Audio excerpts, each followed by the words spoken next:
Noah was 64 the morning his words slipped away from him.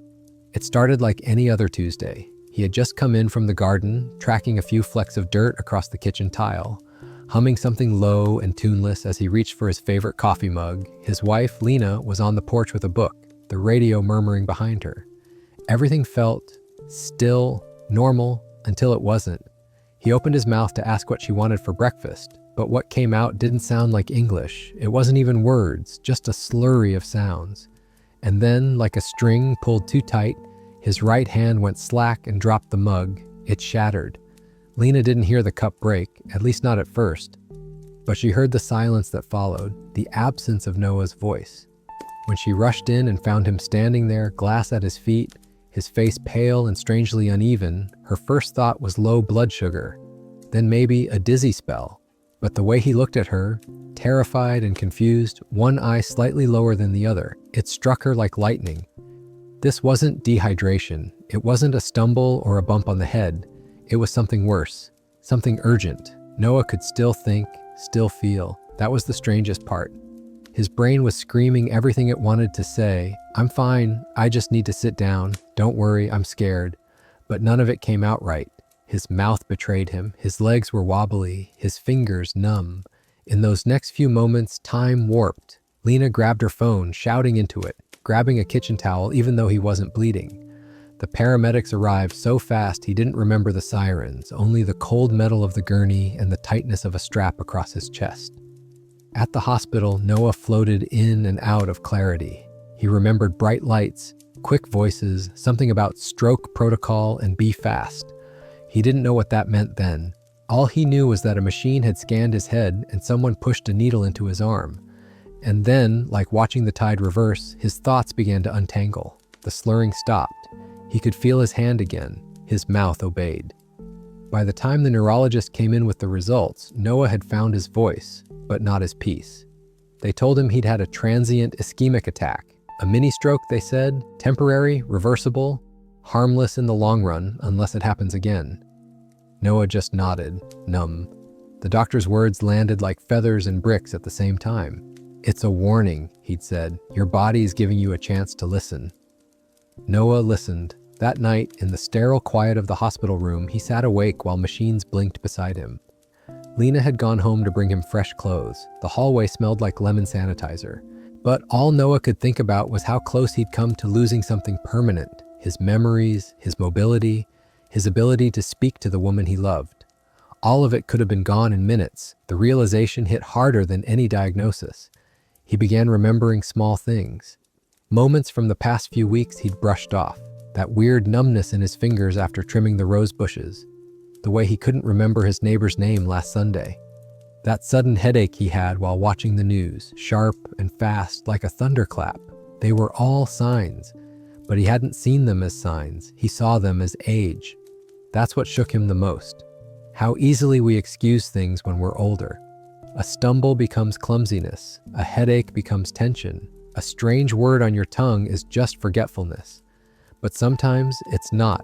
Sometimes it's the beginning of something far more serious. And by the time you realize it, the damage is done. The following weeks were a blur of follow-ups and new routines. Lena, ever the quiet warrior, printed out a chart and taped it beside the fridge.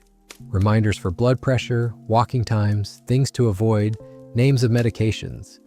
Noah hated it, hated the helplessness of it. But he didn't tear it down, because deep down, he knew this wasn't about control. It was about prevention, and now he had a second chance. The word stroke stayed with him like a shadow. It changed the way he moved, how he looked at others, how he saw himself. He started noticing other men at the community center who dragged a leg slightly, who fumbled their words at lunch. He watched his neighbor Gerald spill coffee without realizing his left hand wasn't gripping hard enough. Noah didn't become a doctor overnight, but he became something just as important. Aware. Awareness became a habit. Not fear, not obsession, just attention. He started asking questions to Lena, to his doctor, to the pharmacist who recognized him by name now. He learned that high blood pressure was the single most dangerous factor for stroke, and that his had been creeping up quietly for years. No major symptoms, just numbers slowly ticking higher while life distracted him. So he changed, not all at once, and not perfectly, but gradually. He walked more even when his knees complained. He reduced the salt even though he missed the way it made eggs taste. He swapped out his late-night whiskey for chamomile tea. He didn't tell many people, didn't post online or start preaching. He just lived differently, quietly, on purpose. One afternoon, about 3 months after the hospital, Noah was in line at the market when a woman in front of him staggered. She grabbed the shelf. Her speech, Noah noticed instantly, was slurred. Her left hand wasn't moving right.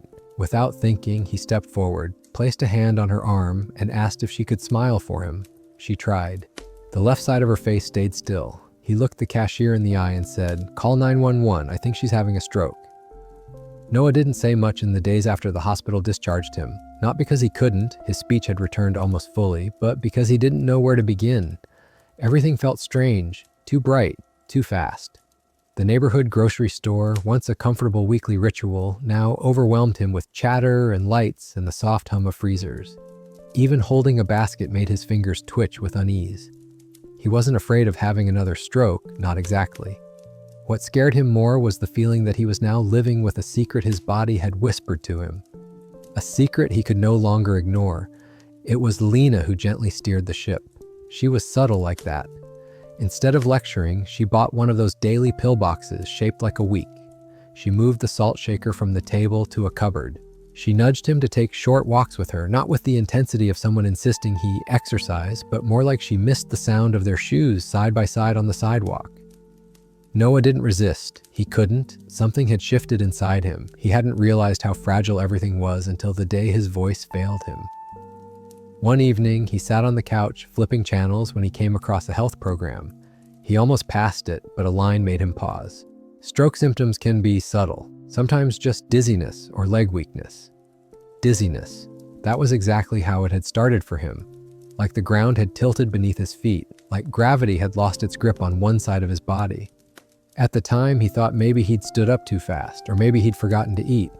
But now he couldn't help but wonder how many people had brushed off their first warning, just like he had. He thought of Jessica, a woman they'd mentioned briefly during his hospital stay. A nurse had told him about her in passing, maybe as a way to reassure him that younger people had strokes too. She was 32, the nurse had said, just had a baby, and boom, couldn't talk, couldn't walk. Noah didn't know her, but the image stuck. A young mother holding her newborn one minute, then watching the world blur and her body fail her the next. It haunted him, not just because it was tragic, but because it made his own experience feel less like an anomaly and more like part of a pattern too few people talked about. The next morning, Lena found him sitting at the table with a notepad. He was listing all the things he'd felt before the mini-stroke. "You're journaling?" she asked gently, pouring tea. He nodded, trying to remember, not just what happened, but what led up to it. She sat across from him, listening. "It wasn't sudden," he said. "I had clues. I just didn't know they were clues." That conversation led to a quiet pact between them to pay closer attention. Not in a fearful way, but in a mindful one. Lena called it body listening. Noah preferred to think of it as not brushing things off anymore. He began to notice patterns. If he skipped water during the day, he got lightheaded in the evening. If he had more than one glass of wine, his sleep turned restless. His heart seemed louder in his chest. He hadn't put much faith in hydration before, but now he made it a point to sip water throughout the day, not chug it down like medicine, but ease it in like a slow, steady rhythm. That first small habit, just drinking more water, became a quiet symbol of change. It was something he could control, something that didn't involve prescriptions or new devices or another terrifying ER visit. Water. That was it. And somehow, it helped. The fog that had settled over him in the weeks after the attack began to lift. He felt steadier on his feet. His mornings didn't start with a headache anymore. Lena noticed too. "You're more yourself again," she said one afternoon, handing him a glass. "It's like you're back in your skin." Noah didn't mention the dreams, at least not yet. Dreams where his mouth wouldn't open or he screamed and no sound came out. Where he walked in circles, trying to find Lena, only to realize his legs were stuck in cement. They came and went like waves. He didn't want to worry her, so he simply kept waking earlier than usual, grateful each time his limbs moved the way they should and his first words weren't slurred. One morning, he stood at the window and saw their neighbor, Gerald, trimming the hedge. Gerald was 70, a former accountant with a limp and a dry wit. Noah hadn't spoken to him much lately, but that day he walked outside, water bottle in hand, and called out, "Need a hand?" Gerald looked up, surprised. "Nah," he said, "just trying to remember which one of these bushes tried to kill me last spring." They both chuckled. It felt good, normal even. But as Noah turned to go back inside, he noticed something. Gerald's left foot dragged slightly. Barely noticeable, but there. That night, Noah brought it up. "Do you think people always know when they're about to have a stroke?"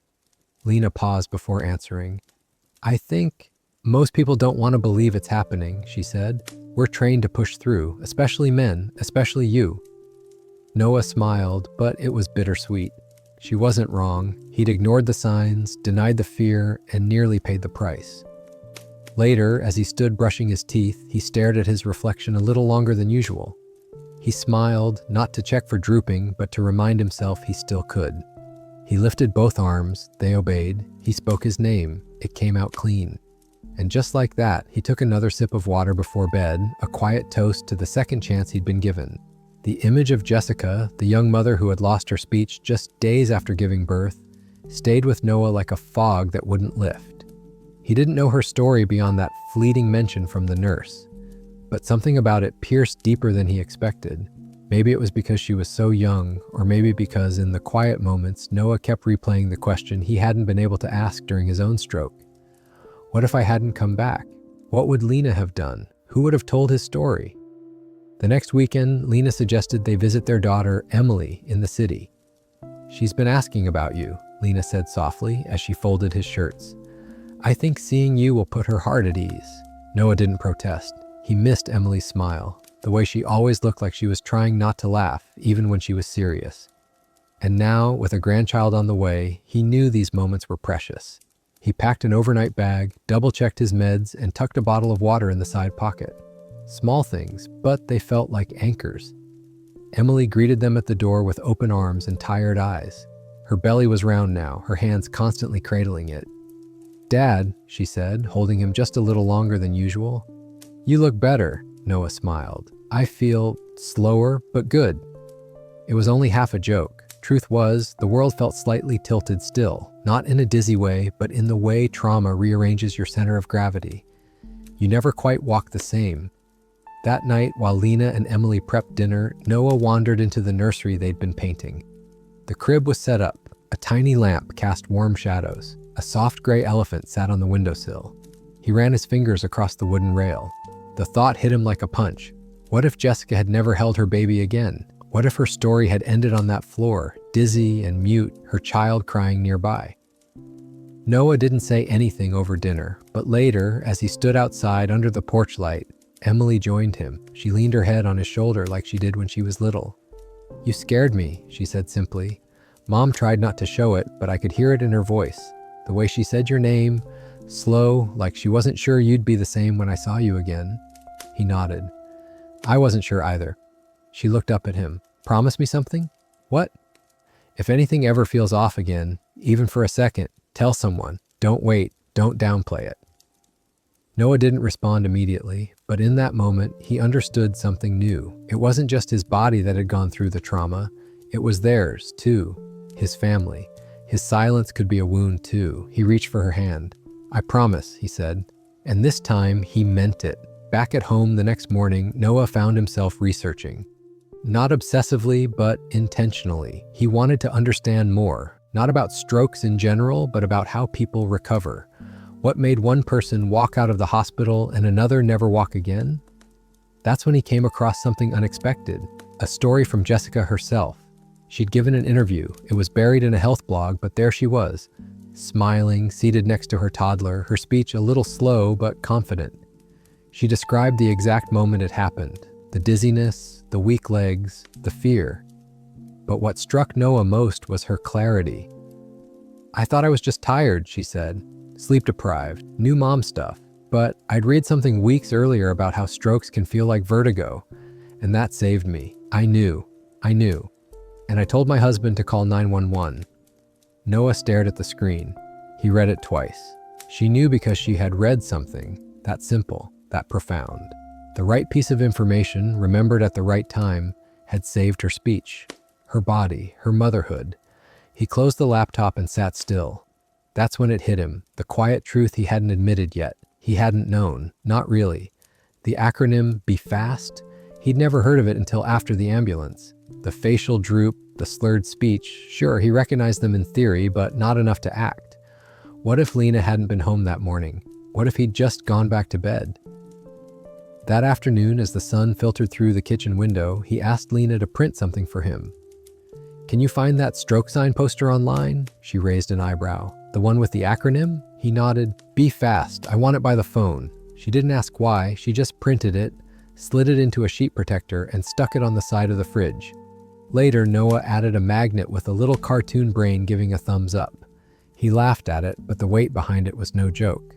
From that day forward, Noah began weaving awareness into their routines. Not like a campaign, more like a whisper. He reminded Lena's sister to check her blood pressure. He shared Jessica's story with his old friend Marcus over coffee. And one evening at the senior center, when a woman excused her husband's confusion as just tired, Noah leaned in and gently asked, "Has he ever had an MRI?" It wasn't paranoia, it was prevention. Quiet, steady, loving prevention. Because sometimes the difference between life and a lifetime of regret isn't a cure, it's a decision made in minutes. Noah hadn't intended to speak at the community health meeting. He and Lena had only gone because their neighbor, Mrs. Fields, kept insisting it would be a good excuse to get out of the house. She was the type of woman who made 3 casseroles a week and handed them out like business cards. Hard to say no to someone who still brought him banana bread even after he gently told her he was cutting back on sugar. So he went, sat in the second row, listened to the guest speaker, a young ER doctor with a kind voice and tired eyes, talk about stroke readiness. Noah stayed quiet through most of it, nodding when she mentioned the common signs, face droop, arm weakness, slurred speech. He knew the list by heart now. But something inside him stirred when she told the story of a patient who didn't get to the hospital fast enough. She lost her ability to speak, the doctor said, permanently. If someone had called for help 10 minutes sooner, things might have turned out differently. The words hit Noah like a cold wind. Not because it was new, but because he had felt it, the silence. The terrifying moment when his voice, his ability to say, "I'm here," had vanished. That sensation didn't fade easily. It lived in his muscles now, in the way he paused before sentences, how he checked his reflection twice each morning just to be sure his mouth still smiled the same way. At the end of the talk, the doctor opened the floor for questions. Noah didn't plan to raise his hand, but then he thought of Jessica, of the fridge magnet, of Emily's worried eyes, and without fully deciding to, he stood up. "My name's Noah," he said, his voice steady but low, "and I had a mini stroke 2 months ago." The room went still. A few heads turned. The doctor nodded softly. "Thank you for sharing that," she said. "I couldn't speak," he continued, "couldn't walk straight. My wife found me standing there like a stranger in my own kitchen." His voice cracked a little at that, but no one moved. "I'm lucky. I came back. But I didn't know what was happening at the time. I didn't call for help. I didn't know how." After a long pause, he added, "I wish I'd known. I wish someone had told me that slurred speech, even for a minute, is a reason to act, not to wait and see." The doctor stepped forward gently. "You're telling them now," she said. That moment changed something for Noah. It was subtle, not dramatic, but it mattered. He'd gone from victim to witness, from someone who had suffered in silence to someone who spoke not just for himself, but for all the other men and women who didn't know what their symptoms meant. He hadn't set out to teach, but maybe, just maybe, his voice could prevent someone else from losing theirs. Later that week, Lena noticed a new energy in him. "You're waking up earlier," she said, handing him a plate of toast. "You've stopped snoozing the alarm." "I think I feel responsible now," he said. "Like I've been given a second shot at something and I can't waste it." She smiled. "Well, you've always had things to say." He laughed. It felt good to laugh. That afternoon, he sat at his desk with a fresh notepad and began writing down small goals. Not big ones, not the kind people announce on New Year's Eve and abandon by Valentine's, just honest ones. Walk every day, drink water before coffee, talk to someone new once a week. And then, almost without thinking, he wrote, "Speak up when it matters." It had become a theme for him, not just physically, but emotionally. For years, he'd avoided talking about fear, about aging, about the sense of slowly becoming invisible, especially after retirement. He'd shrugged off warning signs, not just in his body, but in his relationships, his routines. Lena had asked him more than once, "Are you feeling okay?" And his answer had always been the same, "I'm fine, just tired." But he wasn't just tired, he was afraid. Afraid of what forgetting a name meant, afraid of slowing down, afraid that his best years had already happened and that what was left was decline in disguise. And it took losing his voice to realize how much he needed to use it while he still could. That weekend, Noah and Lena walked to the park. It was sunny but breezy, one of those days where the sky looks brand new. They sat on their usual bench near the duck pond. A young couple strolled past with a toddler, and Lena watched them, smiling. "Do you ever miss when Emily was that small?" she asked. "All the time," Noah said. "But I don't want to go back. I just want to be here long enough to watch her become the kind of mother I know she'll be." Lena turned to him. "You really scared me that morning." "I scared myself," he admitted. "But I'm trying, Len. I really am." She reached over and took his hand. "I know." That night, before bed, Noah did something he hadn't done in years. He recorded a voice memo on his phone, just a few words. "My name is Noah. If you're hearing this, I want you to know. Never wait. If something feels off, speak up. Call for help. Don't try to be strong. Try to be smart." Then he saved it. Not to share publicly, not yet. Just for himself. Just to know it was there. Proof that he still had his voice and that he intended to use it while it lasted. Noah had never liked the word stress. It felt vague, overused, like something people said when they didn't want to admit to fear or grief or that awful quiet heaviness that settles in the chest. For most of his life, he'd carried pressure like a badge. Raising Emily, keeping work deadlines, fixing the roof even after 2 back surgeries. And now, in retirement, he'd assumed stress was something that belonged to other people. Young parents, overworked bankers, commuters stuck in traffic. But that changed when he heard Hugo's story. It came from an article Lena clipped out of a magazine and left by his coffee. "This reminded me of you," she said gently. "Not because it's the same, but because I think there's something in here you'll feel." The headline read, "The Headache That Changed Everything, One Man's Wake-Up Call." It was about a 62-year-old attorney named Hugo, overworked, overweight, ignoring all the warning signs. One night, buried under bills and deadlines, Hugo felt a sharp, blinding headache, collapsed at his desk, and woke up 10 days later in the ICU after brain surgery. A stroke brought on by chronic stress and years of ignoring his health. Noah read the article twice, then a third time. He couldn't stop picturing Hugo slumped over a keyboard, the hum of a screen still glowing in the background. The part that struck him most wasn't the collapse. It was the paragraph that described how Hugo had brushed off his symptoms, the fatigue, the forgetfulness, the rising blood pressure. He'd called it normal, even joked that he was just getting old. And when the headache came, he told himself it was tension. It was only after he hit the floor that he realized how wrong he'd been. Noah set the article down, staring out the kitchen window. The wind was lifting leaves across the driveway. Lena had always worried about his tendency to push through. Even after his mini-stroke, he hadn't truly slowed down. Not in spirit anyway. His mind still spun about the bills, the family group chat he hadn't responded to, the front gate he kept forgetting to fix. But now the word stress no longer sounded vague. It sounded personal. That week, Noah started noticing something odd. Every time he felt rushed, even just mildly, his right temple would throb. Not painfully, just a quick pulsing reminder. He'd assumed it was leftover tension from his TIA, but now he wasn't so sure. Was his body trying to speak again? He decided to visit Dr. Hoffman, his primary doctor, for a check-in. Dr. Hoffman was a calm man with silver hair and the kind of patience that made you feel seen. After the basic vitals and a quiet pause, he leaned back in his chair. "How are you really, Noah?" "I've been better," Noah admitted. "I keep thinking about a man named Hugo. Headaches, work stress, stroke. And I see parts of myself in him." Dr. Hoffman nodded slowly. "Stress is a silent fuel," he said. "It builds in the background while we carry on with our routines. The problem is, we often don't notice until something breaks." Noah stared at the floor. "I didn't think I was that kind of person, the one who lets things build." "Most people don't," the doctor replied, "especially men who spent their whole lives being responsible. carrying it all without complaint becomes second nature. On the way home, Noah didn't turn on the radio like he usually did. He drove in silence, his fingers drumming the steering wheel. He wasn't just thinking about Hugo, he was thinking about himself at 45, coming home late, skipping dinner, brushing off Lena's concern.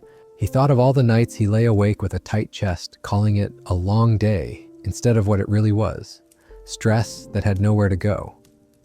That evening, he stood by the back porch as Lena watered the herbs. "Do you think I've been stressed all these years?" he asked. She looked up, smiling faintly. "I think you've been carrying things alone, and I think your body's tired of being quiet about it." Noah sat beside her on the garden bench. "I don't want to be Hugo, collapsing over a stack of bills, 10 days gone in a coma. I want to be present, really present." "Then we start now," she said, "not with big changes, just with honesty." So they began small. Lena suggested something she called offloading, a 5-minute ritual every evening. Noah would name 3 things on his mind, and together they'd sort them, fix it, postpone it, or let it go. The first night, his list included a dripping faucet, guilt about not calling Emily back, and worry about their neighbor's aggressive dog. "Faucet, fix it tomorrow," Lena said, scribbling on a sticky note. "Emily, you call her tonight. Dog, let it go. Not your battle." He chuckled. "That's it? That's it." They did it again the next night, then the next. And within a week, Noah noticed something surprising. The throbbing in his temple stopped. He slept deeper. He felt lighter. Not in the dramatic, life-changing way magazines promise, but like someone had finally taken a pebble out of his shoe. He started saying no to things too. When a neighbor asked him to join a committee he didn't care about, he declined.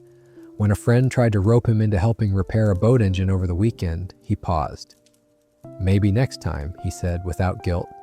And he meant it. Hugo's story, grim as it was, had become a guidepost. Not a fear tactic, but a mirror, and Noah was grateful. Because sometimes another man's fall is the only thing that makes us look at where we're about to trip. Noah couldn't stop thinking about the part in Hugo's story where the lights just went out. One moment he was hunched over his desk, probably rubbing his forehead, blinking hard to stay awake. And the next, darkness. 10 full days of it. No dreams, no memories, just a black wall of time he would never get back.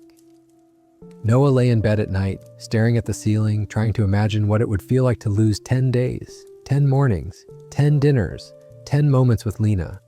It terrified him more than the stroke itself, because Hugo didn't get a warning bell, no flashing red light, no slow fade, just a sharp headache and then silence. His body had drawn the line without asking, and when he woke up, nothing was the same. He had to relearn how to walk. His speech was slow. He'd lost strength in his right hand and now held his coffee mug with 2 fingers instead of 5. The worst part, Noah remembered reading, was that Hugo hadn't even wanted to go to the hospital. His sister had called 911 after he collapsed. If he'd been alone, no one would have found him until morning, if ever. That image haunted Noah in a very specific way, because for years he'd prided himself on his independence. He liked being capable, self-sufficient, the one others relied on. But that mindset, he realized now, came with a dangerous assumption. That he'd always have time to notice, time to fix it, time to call someone. But what if time ran out while he was trying to prove he didn't need help? One evening, Lena was out running errands and Noah found himself alone in the house. The clock read 10:42. He felt fine, no dizziness, no pain, but the quiet unnerved him. He glanced at the refrigerator where the BE Fast poster hung, then back at the empty hallway. A question crept into his mind uninvited. If something happened right now, how long before someone noticed? He didn't like the answer. The next day, he made a decision. It was small on the surface, but monumental in meaning. He signed up for a medical alert system, one of those wearable buttons you could press if something went wrong. He hadn't wanted to. It felt like an admission, like he was labeling himself as fragile. But after what he'd read about Hugo, he knew pride wouldn't save him at 2 a.m. It's just a tool, he told himself, like a seatbelt. You hope you never need it. Lena noticed the wristband later that week. She didn't say much, just placed her hand over his and nodded. "Thank you," she whispered. "That gives me peace." Noah hadn't realized how much she'd been carrying too. That weekend, they invited Emily and her husband over for dinner. Emily was glowing with pregnancy now, moving slowly but smiling often. At the table, she asked how Noah was feeling, and instead of saying fine like he usually did, he paused. "I've been thinking a lot about that man who woke up 10 days later," he said, "and I've been thinking about how quickly we go from functioning to not." Emily nodded slowly, putting down her fork. "It's scary," she said. "It is," Noah replied. "But I'm trying to make choices now that help future me, the me who might not have 10 minutes, let alone 10 days. She smiled, reaching across the table for his hand. "That means everything, Dad. I want you here, really here, when this baby comes." He squeezed her hand gently. "I will be." After dinner, as Lena and Emily tidied up the kitchen, Noah sat with his son-in-law, Tyler, on the porch. They weren't close, never had been. Tyler was quieter than Noah liked, always tinkering with something or checking a screen. But tonight, he surprised Noah. "You know," Tyler said, taking a slow sip of coffee, "I looked up TIAs after you went to the hospital. I didn't even know what they were. I thought strokes only happened to really old people." Noah chuckled. "So did I, until it happened." Tyler looked down. "My dad died of one, a big one. He never made it to the hospital." That made Noah's throat tighten. "I'm sorry," he said.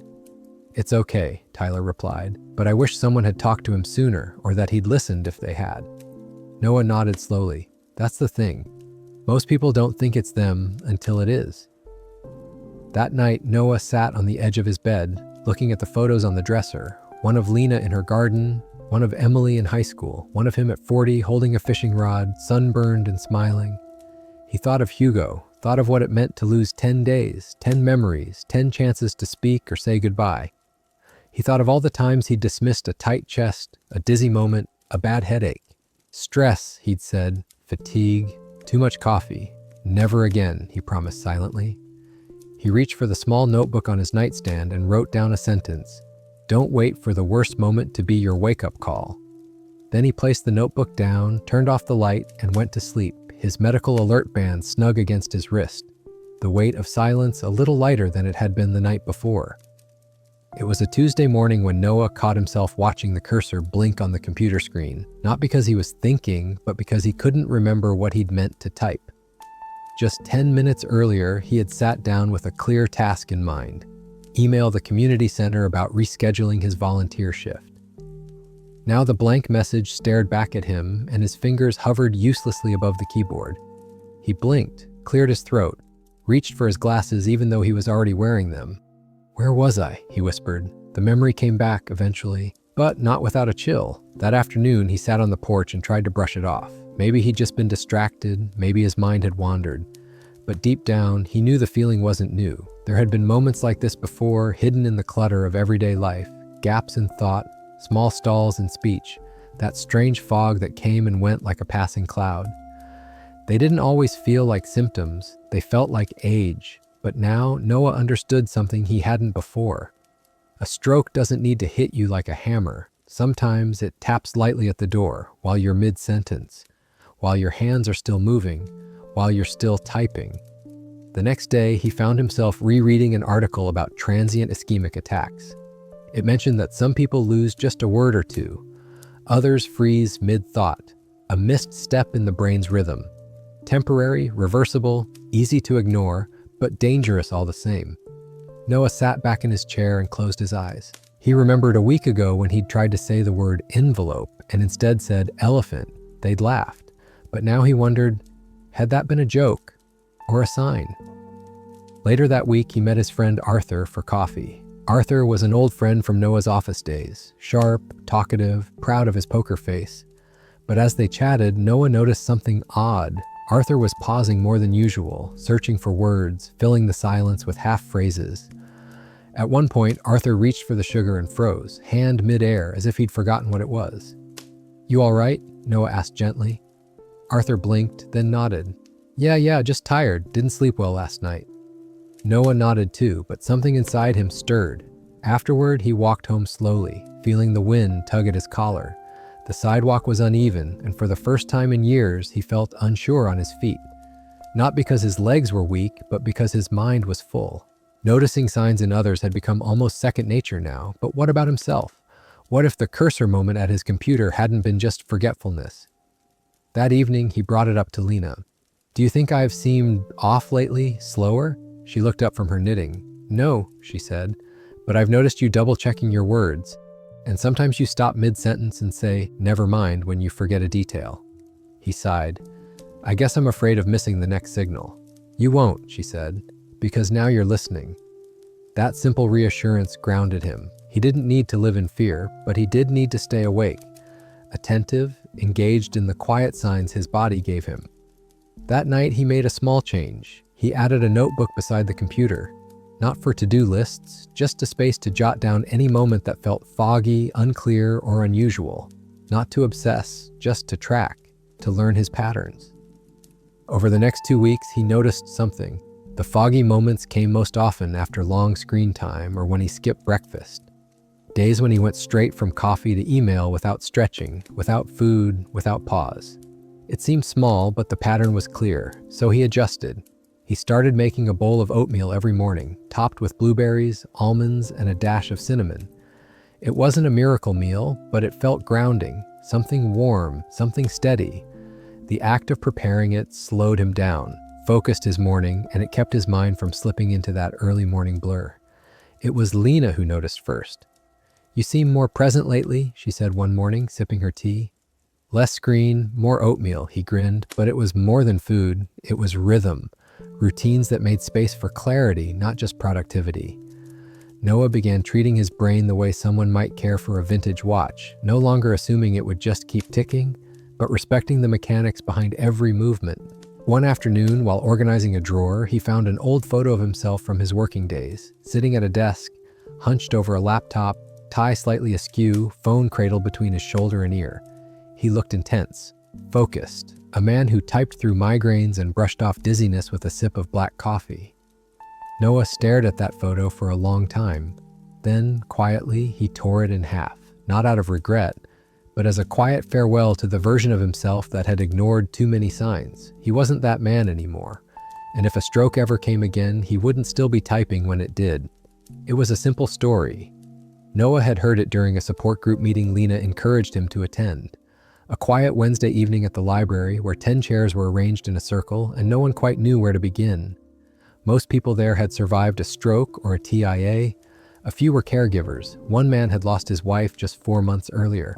And then there was the woman in the yellow cardigan, Regina. She had short gray hair, soft eyes, and a voice that wobbled when she spoke, not from weakness but from holding back emotion.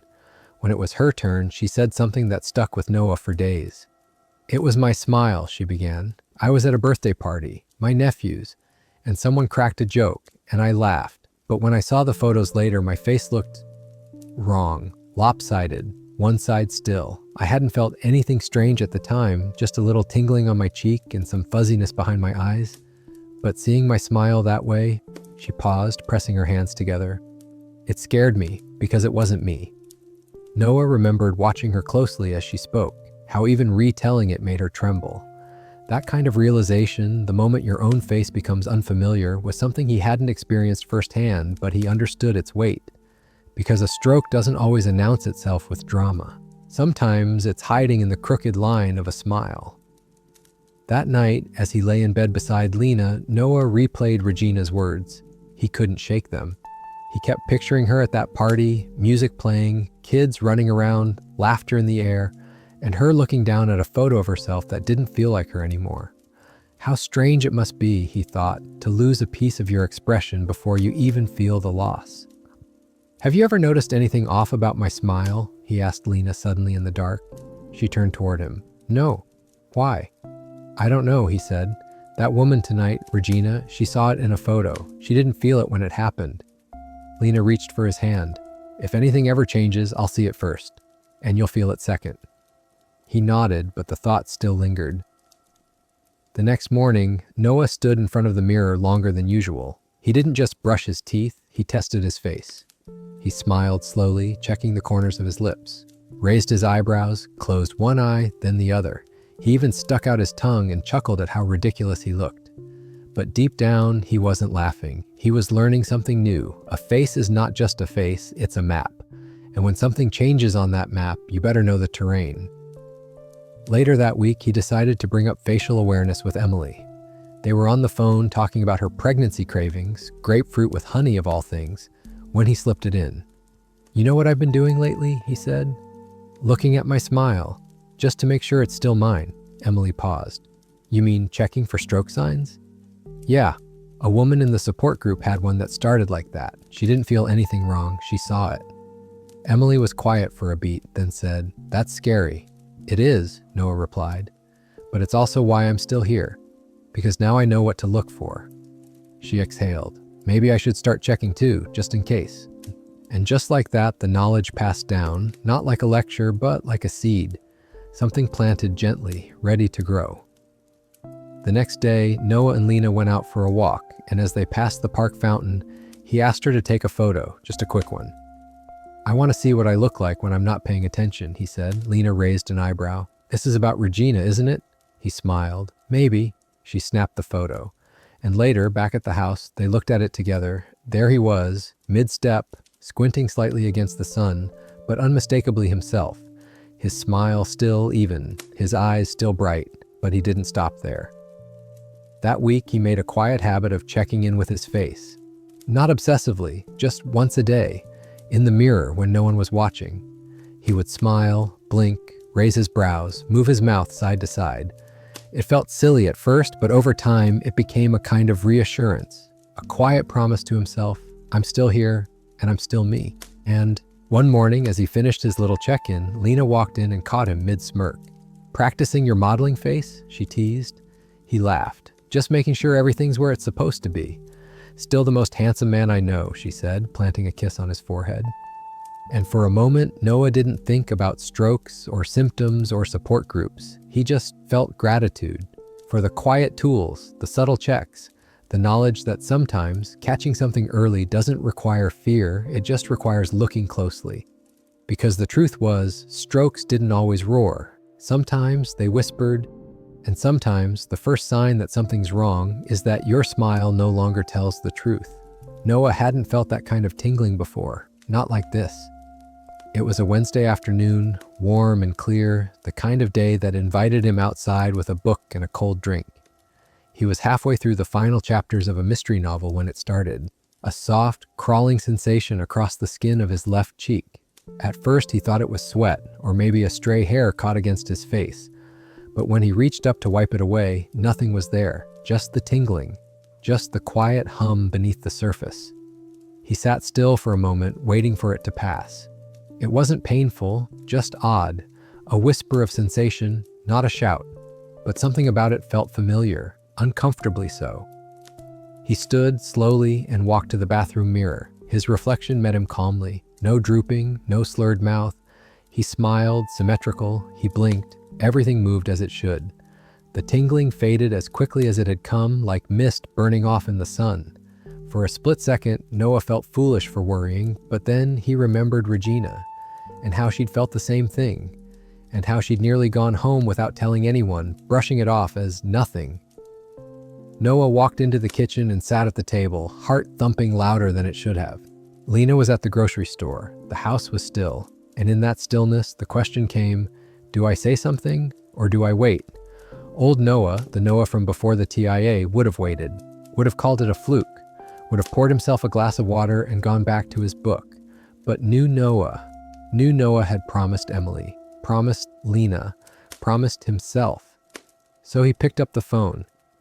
"Hi, I just had a weird tingling in my face," he told the nurse at Dr. Hoffman's office. "It's gone now, but I had a TIA 2 months ago. Should I come in?" The nurse's voice was gentle but firm. "Yes, Mr. Adler, we'd like to see you today. Can you come now?" He was already grabbing his keys. At the clinic, Dr. Hoffman listened carefully, ran through the motions, checked Noah's smile, his grip, his gait, all clear. But still, the doctor didn't dismiss him. "You did the right thing by calling," he said. "Most people don't. They wait until the symptoms stack up. Or they disappear, and they think that means it wasn't serious. But here's what matters, Noah. If something starts and then stops, that doesn't mean it was harmless. It means you might have just dodged a much bigger bullet."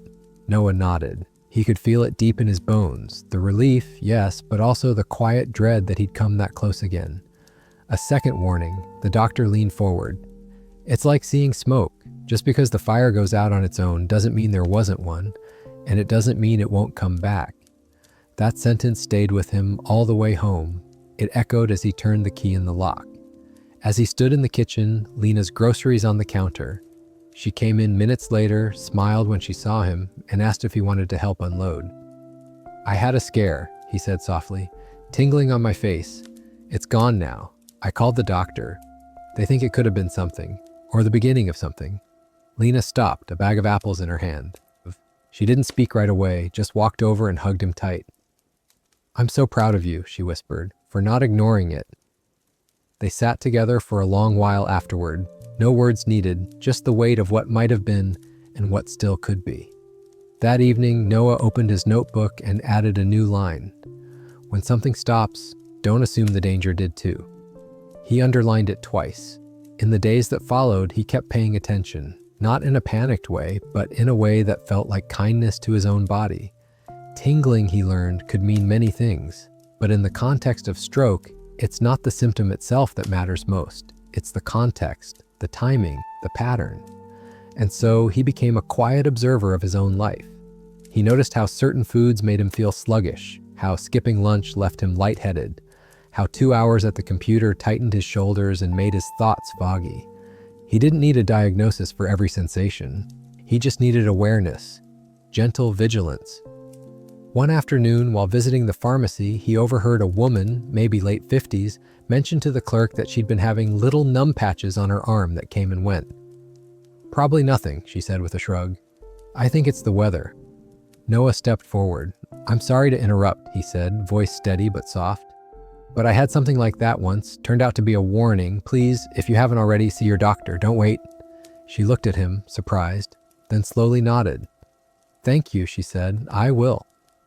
And just like that, Noah passed on what Regina had given him. A ripple of caution, passed hand to hand. Quiet, powerful. That night, back in his own kitchen, Lena served a new soup, lentils with turmeric and ginger. "Anti-inflammatory," she said with a wink. "Good for the blood vessels." He smiled. "Then dish it up." They ate by candlelight, the windows open, the air still warm. And as Noah raised his spoon, steady and strong, he gave thanks, not just for the food or the moment, but for the tingling that taught him not all danger comes loud. Some of it whispers, and we have to be wise enough to listen anyway. The hardest part about it wasn't the scare, it was the silence after. After the tingling vanished, after the smile stayed even, after the grip in his hands remained strong and steady. Noah had gone to the doctor, done everything right, and still walked away without a clear answer. "It might have been a warning," they'd said, "or maybe not, but it's good that you came in." He believed them. He trusted Dr. Hoffman. But a small voice inside kept whispering, "What if I made too much of it? What if it was nothing?" That was the part no one talked about, how easy it is to doubt your body once it starts speaking in riddles. For the next few days, Noah carried a strange tension. Not panic, not paranoia, just this quiet unease, like walking in shoes that don't quite fit. His body felt fine, but his mind looped the same question over and over. What if it disappears again, and I don't speak up fast enough next time? One morning, he met Gerald by the mailbox. Gerald was in a mood, swearing at squirrels for tearing into his trash bins again. "Little devils with fur," he grumbled. Noah chuckled, but something in Gerald's voice made him pause. He was slurring slightly, barely noticeable, but different. The corners of his mouth hung a bit lower than usual. When Noah asked how he'd been sleeping, Gerald waved him off. Fine, just tired. Woke up dizzy the other night, but it passed." That word, passed, landed hard in Noah's chest. Later that afternoon, he sat with Lena and replayed the conversation. "I think Gerald's hiding something. I think something happened and he's brushing it off." Lena looked concerned. "Should we say something?" Noah didn't answer right away. He thought about how easy it was to let symptoms fade and then talk yourself out of them. That's what Regina had almost done. It's what Hugo did do until he collapsed. So he picked up the phone. "Hey Gerald," he said, voice light but clear. "Would you mind if I came by for a few minutes? I have a couple of tools you might want for that squirrel situation." They talked for 15 minutes. Noah casually worked in questions about dizziness, grip strength, headaches, and then he leaned in. "I'm going to say something because I care about you," he said gently. If something happened the other night and you're feeling off, even if the symptoms are gone, you still need to get checked. Gerald didn't respond at first, but after a long pause, he sighed. I'll think about it. That's good, Noah said, but don't think too long. It wasn't forceful, just honest. And by the end of the day, Gerald had agreed to let his daughter drive him to urgent care. That night, Noah lay in bed with a strange feeling in his chest. Not worry, not fear, but something closer to peace. Because now he knew the truth. Just because a symptom disappears doesn't mean the danger has passed. Sometimes it means the clock has started ticking. A couple of days later, Gerald came by with a 6-pack of sparkling water and a sheepish smile. They said I had a mini episode or something. TIA. They're running more tests, but I guess I owe you one. Noah just nodded. You don't owe me anything. Just stick around. That's enough. They sat on the porch for a while, sipping drinks and swatting flies. Nothing dramatic, just two men talking about baseball and garden weeds. But beneath it all, a quiet knowing passed between them. From then on, Noah started talking more openly, not in a preachy way, he hated that kind of tone, but in a way that felt lived in. At the barber, he mentioned his TIA when the man in the next chair complained about numbness in his hand. At the cafe, he gently corrected someone who said, "You'd know right away if you were having a stroke." "No," Noah said, "actually, sometimes you wouldn't." Lena noticed the shift. "You're becoming an advocate," she teased one evening. "I don't want to be anything," he said. "I just don't want people to wait like I did." That weekend, Emily called. She sounded flustered. "Dad," she said, "you know the weird pressure I've had behind my eyes? I almost didn't say anything, but I remembered your story and I went to urgent care just in case." Noah's heart froze for a second. "They said it's a sinus thing," she continued. "Nothing dangerous, but still, I wouldn't have gone if it weren't for you." Noah sat in silence for a moment. Then he exhaled, deeply, fully. Later, when Lena asked what Emily had said, he shared the story and added quietly, "Even if it was nothing, I'm glad she acted like it was something." Because that's what he'd learned most of all in the months since his TIA. Your body doesn't always shout. Sometimes it whispers, sometimes it gives you 10 minutes, or 2, or none at all. And when the symptoms disappear, that's not a victory, that's a window. And you have to be brave enough to walk through it before it closes. The phrase came from Dr. Hoffman's mouth, clear and sharp. Time is brain. It wasn't poetry, it was science. Every minute during a stroke, the brain loses around 2 million neurons. Noah had heard the line before, on a video, in a brochure, but never like this. Dr. Hoffman had been reviewing Gerald's follow-up scans when he said it. And although Gerald was the patient that day, Noah felt the words stick to his ribs like tar. He couldn't stop thinking about it. 2 million neurons, a single minute, gone.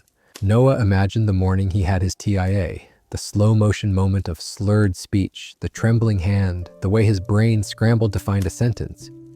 If Lena hadn't been home, if they'd waited longer for the ambulance, if the hospital had been further away, how many minutes would he have lost? How many pieces of himself would have died in silence? That afternoon, Noah walked into the garage, pulled out a worn box labeled Old Projects, and found the timer he used to take on fishing trips. He set it for 60 seconds, just to feel it, the long tick of a single minute. He closed his eyes. In that 1 minute, he imagined memories, his daughter's laugh, the time Lena fell into the lake, the smell of rain hitting warm pavement, vanishing like pages torn from a book. When the timer buzzed, he didn't flinch. He just stood there, quiet, holding it in his hand. "Every minute counts," he whispered. The next day, he brought the timer to the support group. He hadn't planned on speaking, but when the facilitator asked if anyone wanted to share, he raised his hand. "I want to show you something," he said, standing slowly. He held up the timer. "I set this for 60 seconds. I'm going to press it, and we're going to sit in silence until it goes off." Someone chuckled nervously, a few shifted in their chairs.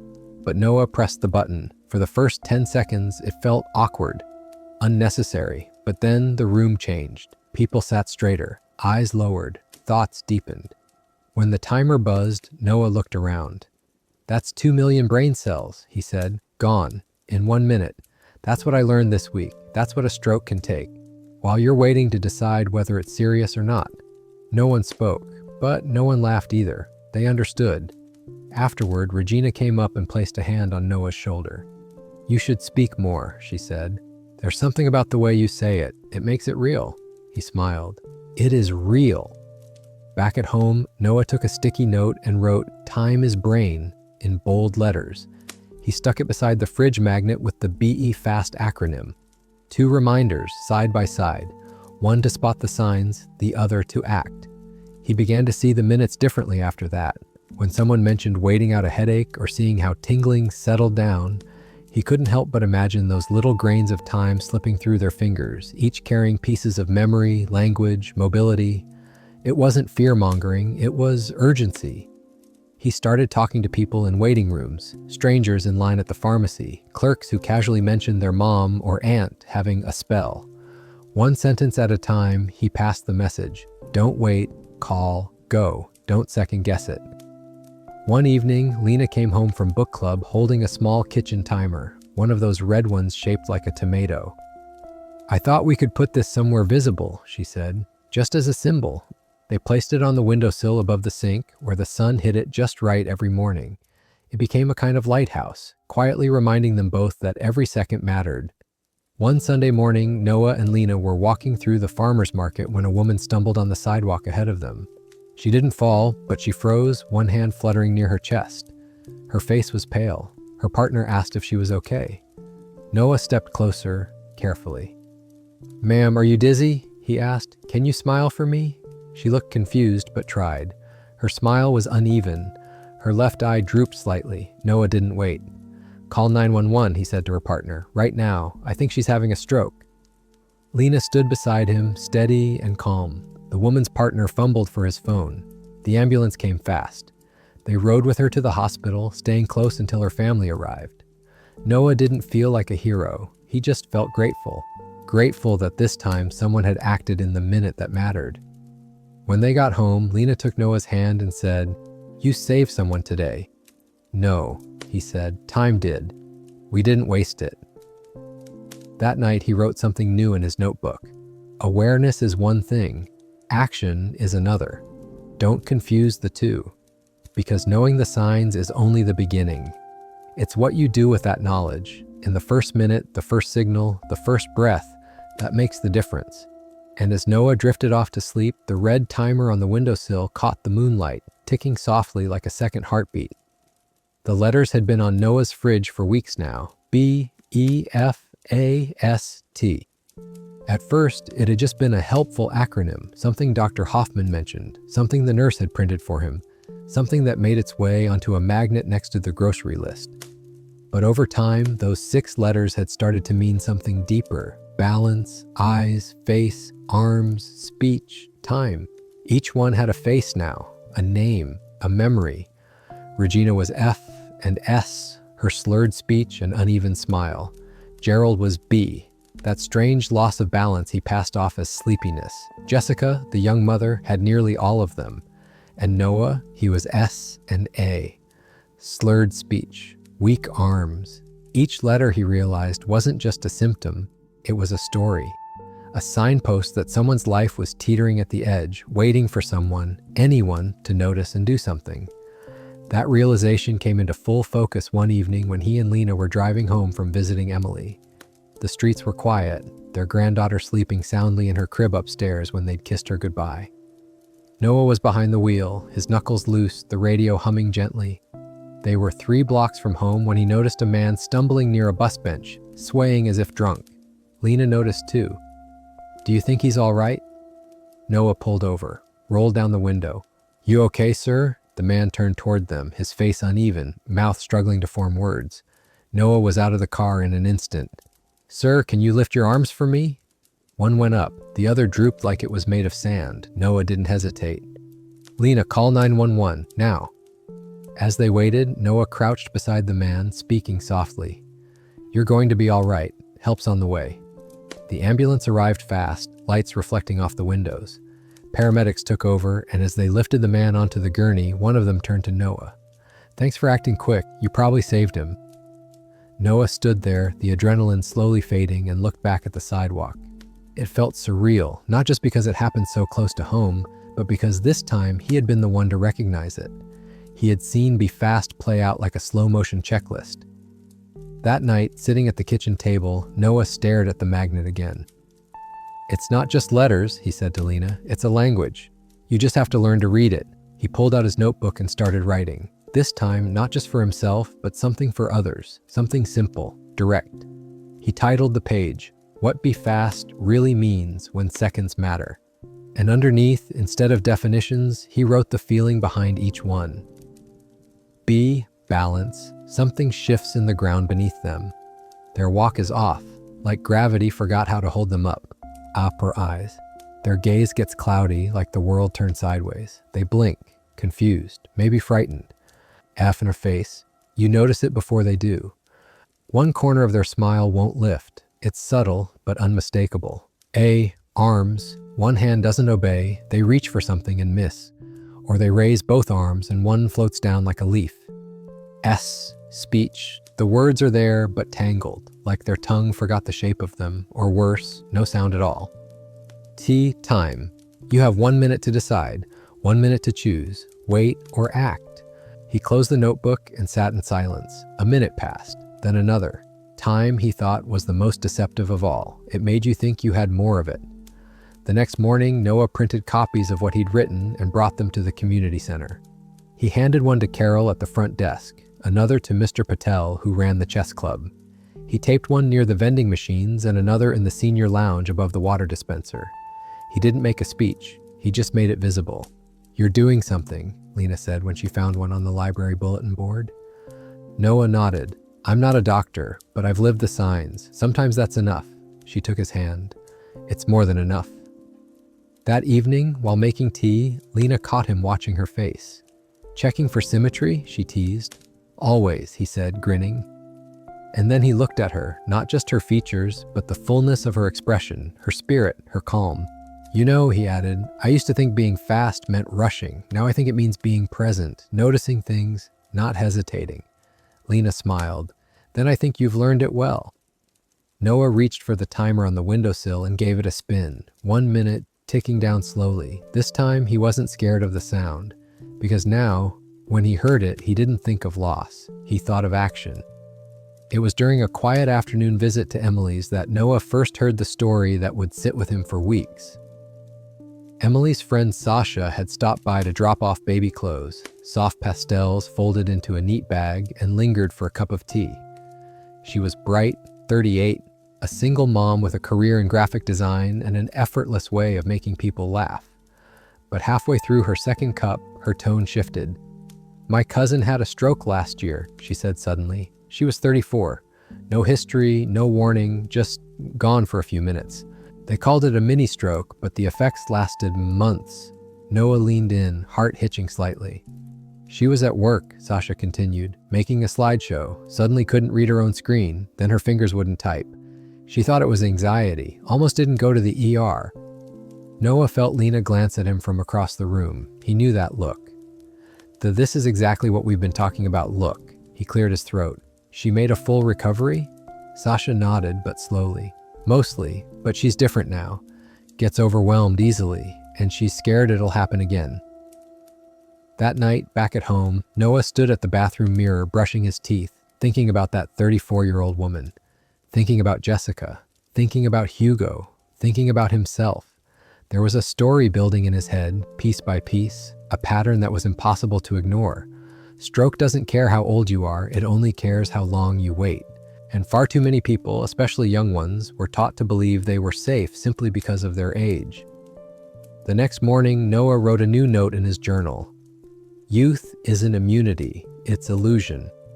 Later that week, he sat in the library reading a health newsletter when the statistics leapt off the page. Strokes among people under 50 have risen sharply in the last decade. Hypertension, diabetes, stress, poor sleep, and sedentary habits were part of the mix. And what chilled him most, many of the young patients had brushed off early signs, like Sasha's cousin, like he might have, if Lena hadn't been there that morning. That same day, he went online and found a forum for young stroke survivors. He read through dozens of posts, stories of confusion, delayed action, misdiagnoses.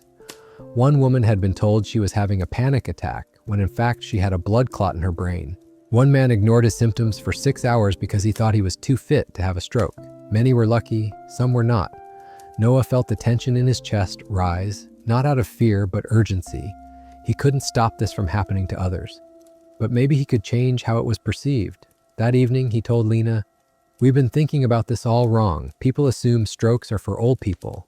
But that thinking is dangerous." She nodded. "So what do? We start saying it out loud." They began small. Noah drafted a simple email for the community center's newsletter. Stroke doesn't check your ID. It told Jessica's story. Sasha's cousin, his own. It listed the Be Fast signs again, not as bullet points, but as stories. He didn't preach, he just painted pictures of lives nearly lost because someone hesitated based on age. The response surprised him. 2 people replied immediately, thanking him. One was in her early 40s and said she'd been brushing off her occasional dizziness. Another was a young man who said, "I honestly didn't think stroke applied to me. I'm 36, but this made me stop and think." Noah printed that message and tucked it into his notebook. One morning, a week later, while having coffee at the park, Noah overheard a couple talking nearby. The woman, probably in her 30s, was mentioning a strange numbness in her hand the night before. "But I'm fine now," she said quickly. "It was probably just the way I slept." Her partner nodded. "Yeah, you're too young for anything serious anyway." Noah didn't butt in. He didn't hand her a flyer, but he watched her closely. Noticed the faint worry in her eyes, and later, when they crossed paths near the trash bins, he smiled and said, "If you're ever unsure, go. Don't wait. I've seen too many people wish they'd acted sooner." She gave him a strange look, then a small nod. "Thanks," she said. "That's probably good advice." Noah walked back to Lena with a quiet sense of purpose. It wasn't about shouting from rooftops, it was about planting seeds. Because he remembered how he used to think, how far away a stroke seemed, how abstract. Until suddenly, it wasn't. And if anyone could understand sooner, could see that age doesn't shield you, but awareness might, then maybe all this wasn't just healing, it was service. That night, as Lena folded laundry and Noah sipped his tea, he whispered more to himself than her, "Stroke doesn't ask how old you are, it just asks how long you waited." She looked up. "Then we keep reminding people, time isn't just for the old, it's for the wise." Noah smiled, quietly adding her words to his journal. And in the background, the little kitchen timer ticked on, its steady rhythm no longer a warning, but a promise to never waste another second. The thing about waiting is that it always feels harmless in the moment. That's what Noah kept thinking after a man at the support group shared his story. Calmly, almost too calmly, about how he waited 5 minutes before calling his wife when his vision went blurry and his left hand went numb. "I just needed to sit down," the man had said, shrugging. "I figured it would pass."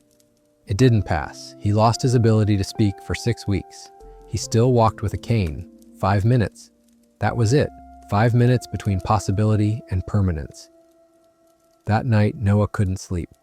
He sat on the edge of the bed, rubbing the back of his neck, listening to the steady breath of Lena sleeping beside him. He thought about that phrase again, time is brain, but now it felt even more personal. Not just because of the 2 million neurons per minute statistic, but because he could imagine the man's living room, the moment he decided to wait, the quiet denial, the maybe it's nothing voice. Noah had heard that voice before. He'd nearly obeyed it. The next morning, he told Lena, "It's not just big decisions that change things, it's the little waits. 5 minutes of wait and see can cost 5 years of walking." She looked at him, mug in hand, and nodded slowly. That's true for a lot of things. It stuck with him. How reasonable 5 minutes sounds. It's a commercial break, a slice of toast, a slow song on the radio. But when you're having a stroke, 5 minutes isn't time, it's loss. Later that week, they had dinner with old friends, Robert and Dana, at a little Italian place with flickering candles and soft jazz. Somewhere between the antipasto and the pasta, Dana brought up her brother's recent scare. "He was in the garden," she said, "felt this wave of dizziness, almost dropped his shears, sat down for a bit, didn't tell anyone.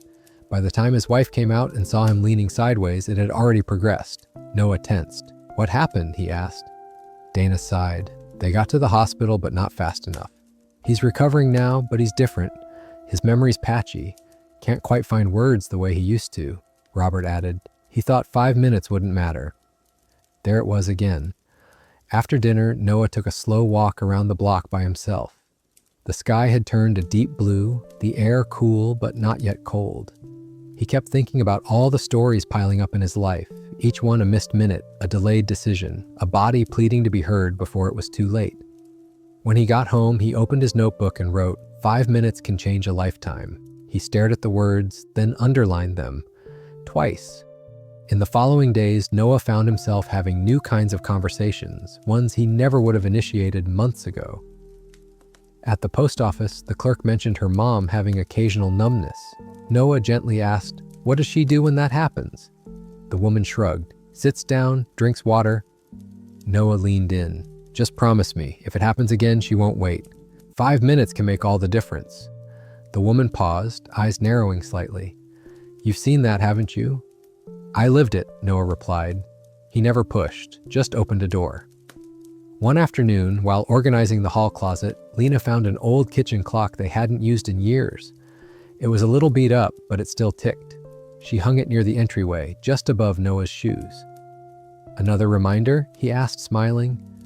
"Of how much can change in a minute," she replied.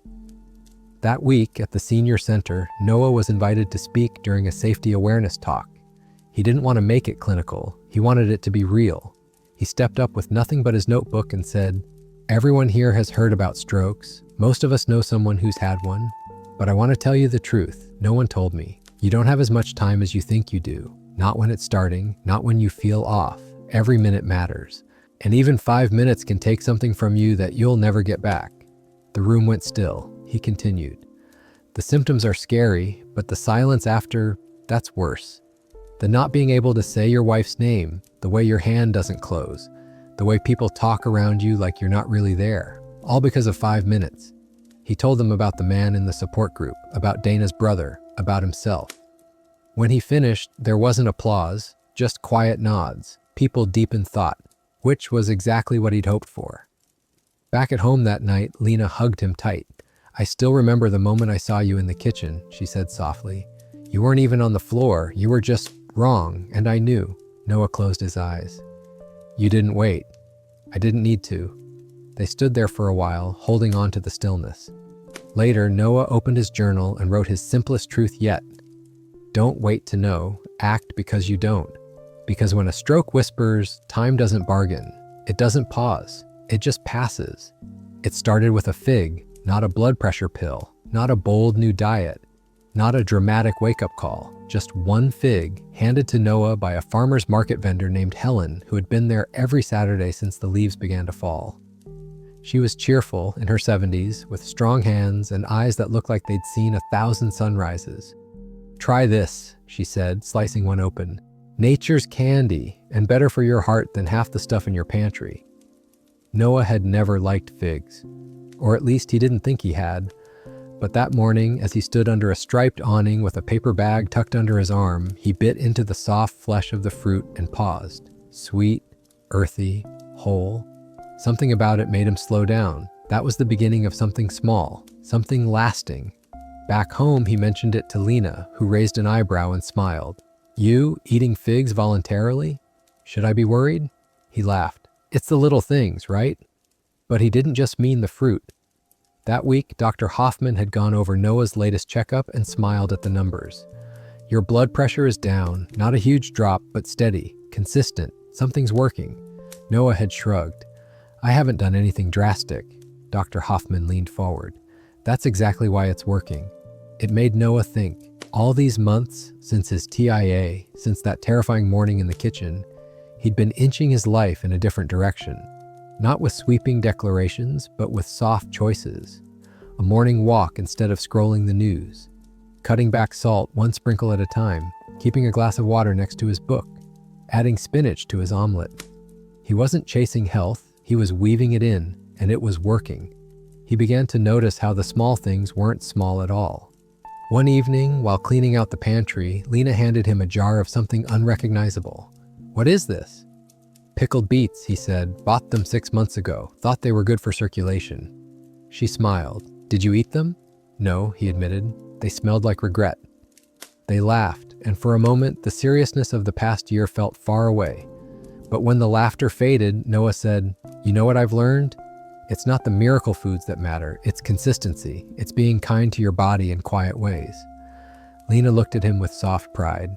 I think your heart's healthier because of that fig, but also because you're finally listening to what your body's been trying to say for years. Noah smiled. It took a stroke to hear it. He started buying figs regularly, not because they were magic, but because they reminded him to slow down, to chew slowly, to be present. That one small change began a rhythm. Every morning he'd slice one into a bowl of oats. Add some walnuts, a little cinnamon, no rush, just routine. One day at the support group, Regina commented, "You seem lighter these days." "I eat figs now," he said, grinning. "Is that a metaphor?" she asked. "Maybe." The group chuckled, but then Noah grew quiet. "It's not about the fig," he said. "It's that I chose something simple, and I stuck with it. Not because I had to, because I wanted to. And I think that matters." There was a pause. Then someone else added, "I've been walking my dog a little further each morning, only an extra 5 minutes, but I feel it." Another said, "I cut soda in half. Still miss it, but I don't need it anymore." It became clear everyone had a fig, a small shift that nudged them back toward themselves.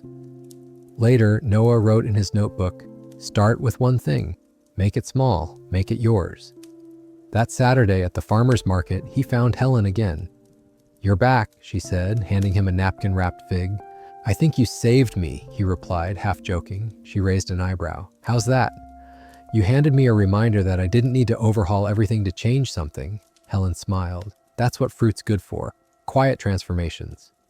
Noah tucked the fig into his bag and thanked her. At home, Lena had laid out lunch. Quinoa salad, grilled chicken, lemon water with mint. None of it dramatic, all of it nourishing.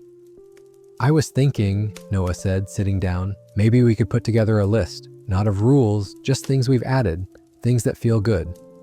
Lena nodded, like a map of small kindnesses. So they began. Morning walk, even if short, water first, coffee second, one vegetable with every dinner, fewer late-night snacks, more phone calls, fewer worries, music while cooking, and yes, figs. It was a humble list, but it told a story. A life reshaped not by fear, but by care, because Noah no longer believed that transformation came from urgency alone. It came from rhythm, from choosing one small thing and letting it ripple. And when he looked at that list, he didn't see limitations. He saw a new beginning, quiet, grounded, and steady. There was a new photo on the fridge now. It wasn't a medical magnet or a note from the doctor. It was a picture of Noah holding his newborn granddaughter, eyes closed in wonder, tiny fingers curled against the sleeve of his flannel shirt. Emily had taken it quietly, right after placing the baby into his arms for the first time. Lena had printed it out and taped it above the "Be Fast" sign. "Feels right to keep them together," she said. "One saved the other." Noah couldn't argue with that. He still remembered the sound of the nurse's shoes in the hallway that morning in the ER, the moment he'd realized his speech was returning. The way Lena had looked at him, eyes wet but steady. She had seen the signs, she had remembered them, she had acted fast. And because of that, he was here. Rocking a grandchild, the signs had saved him. Literally. And now, every time he reached for the fridge, he saw the two reminders side by side, symptom and solution, fear and gift. But it wasn't just about remembering the signs anymore. It was about becoming someone who helped others remember. That shift had started months earlier, when he began writing small cards by hand, one for each letter of the acronym. B. If they're unsteady, don't wait. Vision goes blurry, time to move. F. One side of their smile doesn't show, act. Or I can't lift both arms, don't hesitate. Irony speech sounds strange, that's your cue. This time, always time, don't waste it. He passed them out at the senior center, left them folded near church bulletins, tucked them inside books at the library. Sometimes he saw people read them, sometimes not. But that didn't matter. Noah wasn't sharing information anymore. He was passing on a lifeline. One afternoon, he received a voicemail from Gerald's daughter. She thanked him, said that the card he'd left at her father's house had been the only reason she'd taken his symptoms seriously that day. "I saw the word fast, and I remembered," she said. "Because of you, I called the ambulance right then." Noah sat in the kitchen afterward, hands folded, heart full. It was working. The ripple, the legacy. That night, he and Lena sat outside under a sky full of stars. The baby monitor sat on the table beside them, soft static crackling in the background. "You know," Lena said, "I don't think the world gets changed by big speeches or grand gestures." Noah smiled. "No? No. I think it gets changed by people who pay attention, who remember what matters, who say something when no one else does." He nodded slowly. "I used to think survival was the end of the story, but now I see it's the beginning." Lena leaned her head on his shoulder. "You're not just a survivor, Noah. You're a teacher, even if you never stand behind a podium." He looked up at the stars and thought about all the lives that could still be changed by one remembered symptom. One raised eyebrow, one call made in time. He reached into his shirt pocket and pulled out a worn piece of paper, the same one he'd written on in the early days of his recovery. On it were all the phrases that had carried him forward. He read the last one aloud. "These signs saved me. Someone else is waiting for you to notice them too." The monitor crackled softly. A baby sighed in sleep. And Noah closed his eyes, not in fear, not in pain, but in peace. Because this time he was the sign. A walking, breathing reminder that minutes matter, small changes ripple, and love, when paid forward, can keep hearts beating long after the moment has passed. Noah's story began in silence. Not the peaceful kind, but the kind that takes your words, your strength, and leaves you standing in your own kitchen, unable to speak. That morning changed everything. What started as a quiet moment with coffee became a doorway into a new life, one shaped not by fear, but by awareness. Through moments of doubt, through small symptoms that came and went like whispers, Noah learned to listen, to his body, to his instincts, and to the signs so many overlook. From Regina's crooked smile to Gerald's stumble, from Hugo's collapse at 2 a.m. to the fleeting tingling on his own cheek. Each encounter became a page in the story of transformation, where one man went from surviving a TIA to becoming someone who saved others by simply noticing what most people miss. Noah didn't become a doctor. He didn't become a hero, but he became something just as important. Present. Present with his family, present in his choices, present enough to know that stroke doesn't always come loud and that sometimes the most powerful thing we can do is to act in the quiet. If you've ever brushed off a symptom, waited 5 minutes too long, told yourself it was nothing, you are not alone, but you still have time. Time to change a habit, time to recognize the signs, time to save your life, or someone else's, because Noah remembered, and now it's your turn. Be fast, be aware, be the reason someone survives. Don't wait.